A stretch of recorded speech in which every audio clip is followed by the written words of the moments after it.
somebody who's going to sit there and crank 90s in playground mode, but I will shoot you in the face. Okay. I have enough, again, with what you can see here, I have enough that I can win fights. I know what it takes to take out a fight. And it's really easy to catch. You see the soccer skins or the tryhards that as soon as you shoot in their direction, they're building you a 3-star motel with Wi-Fi. Oh my god. Those guys, don't even waste your time build battling. You're going to waste your mats. They have spent hours doing edits, and good for them. You know, that's how they want to play. 9 times out of 10, they can't actually shoot, though. So your game is to take them out where they can't play, which is guns. Don't feel bad if you have to back out of a build fight in like actual game. Okay. So if it comes down to it, let's say again, me and you were going on a build off. You know I'm probably a little bit better than you at building. Right. If it looks like from the get-go, if I'm already 3 levels higher than you and you haven't even gotten there, don't even bother. You're going to spend the entire time getting nicked and nicked and nicked as you keep trying to push up. Bail out of it, go to the bottom, break them down. It doesn't matter how salty they get that you broke them down. They can message you saying, you can't build me, 1v1 me. You just say, you died. And I didn't. That's true. Easy. You see? So, again, it doesn't matter how you get your kills. If you got your kill, you got your kill. They can be as salty as they want. Okay. Let's just put out hypothetically, like, example, Tilted Towers or Paradise Pubs. You were in those, like, high-towered buildings where there's all that already pre-built stuff around you. You have like 50 mats, and you have that close encountered person or the person right above your stairs. Like, how do you sneak up and get that? Because when I feel like I die most of the time, it's in those close encountered shacked or houses, and you're. Go back to the hub real quick. Okay. We'll do it this way. Since we can actually do this, we'll go over to Paradise because actually, so early seasons, Pleasant Park was my favorite place. This is what a big part that most people fail at when it comes to this game is understanding rotations and your locations. I know. That's where I contribute to most of my friends and my teammates. I'm good at rotations and good at predicting where the storm's going to be or where people are going to be in the final zone. Okay. The next piece is knowing your locations. When the game first started, it was the only places I ever landed was Factories, Pleasant Park, Greasy, and Anarchy. That was it because I knew them inside and out.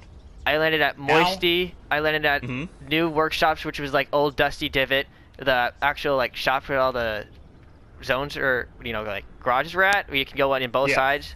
And it was an old place. I think it was Haunted Hills, like before the castle was there. Right. That's where I usually mostly land. Nowadays, I land at the hot springs because I can take the vents and automatically rotate to wherever I need to go for zone. See, that works well, like, because I play a lot of that arena shit, and that's one of my favorite spots to land, just because, not even for the vents, but just the amount of ballers that land in there. Oh, I don't even go there for ballers. I find it, like, the trees itself, I have, like, 150 wood off the gate out of those trees, and I already have two to three chests, and I have hot springs to rotate to wherever I need to in case zone's far away. Okay, so we're going to play this off of the motel, right? Okay. The biggest thing when it comes to places like this is understanding how to if not, I mean, obviously the layout is important, but you need to know most efficiently how to move throughout the building. What gun spawns where, what you're going to have for mats. Like, for example, obviously, there's a gun spawn here, and there's one that can spawn here. Right. You have a chest there. There's also a chest right below me. Correct. So, now your issue you're talking about is, let's say you're down what? You're down one floor. You're about the guys where you're at. You're right, and I'm right here, right? Right. So, few tricks. Come here. Call it for what you will, but if you don't have a shotgun or you only have a shotgun and you don't feel like you have an advantage, people aren't going to look on top of doors. I've done that so many times for hide and seek. Yeah, and you think about it. Okay, now if I'm up here, your first look isn't going to be up. You're going to be walking through the door. That's an easy shot. You now have an advantage. Oh my god. Another trick that most people don't realize, okay, with doors, this is literally everywhere. Let's say you have a shotgun, right? Person is standing right here, right behind the door. Yep. A weird thing with the doors is, as it's opening, it's something you have to practice and get your timing down before. As soon as you open the door, you can shoot through it. Like, as if it's not there. So it would be like, shoot. And the bullets will go behind the door. That's crazy. So, yeah. So little things like this, like learning how to break through here, knowing exactly how to rotate. So like if someone, let's say you have that person that's right above there, right? They're taking their time. Mm-hmm. floor this off and break down the floor. You're gonna give yourself another way out and another That's rotation. what they do. So when we were back on the staircases, people would break this, build their own like floor, and then edit down and like shotgun me. That's most of the times how I die in close encounters. You talking about like that? Like they're gonna build this ramp? Hold on. I got no match. Hold on. So if I'm like up here, they already have this floor right here. I'm down there with no ramp. They're gonna, and there's the staircase right in front of me. They're gonna edit down and shotgun me. Okay, like that. So the best thing you can do, again, if you know you're going to get somebody that can edit, don't put yourself in a position where you're literally just staring at them waiting.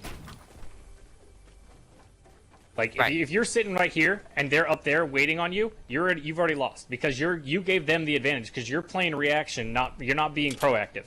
That's the thing that's going to get you killed a bunch of times. So building something like this would be helpful. Even for you, well, like either that or like if you know that they're gonna be up here, right? They're up here waiting to edit on you. Mm-hmm. Shoot their stuff. Give them a couple of shots. Even if you weaken it for a second, like even if you drop them, then that's gonna take their ability to. Because if I'm just sitting up here, I've got you locked in for a headshot. Like I know that's my aim. Okay. Right here, because like you can hold this edit, right? And I can aim right here at you. And as soon as I confirm this edit, I can shoot. And chances are that's what they're going to hit you with, because when you get that preview look, right? That little see-through. Mm-hmm. If you're sitting here at the standoff on somebody and they're just holding an edit on you, they're lining up their shot, and that's why they're taking their shot as soon as they drop down. Because they can see where you're standing. It's also why you should never just sit still. If you have to, go around a man-made corner. They can't look around that. Again, a lot of this is positioning. The better you can position yourself,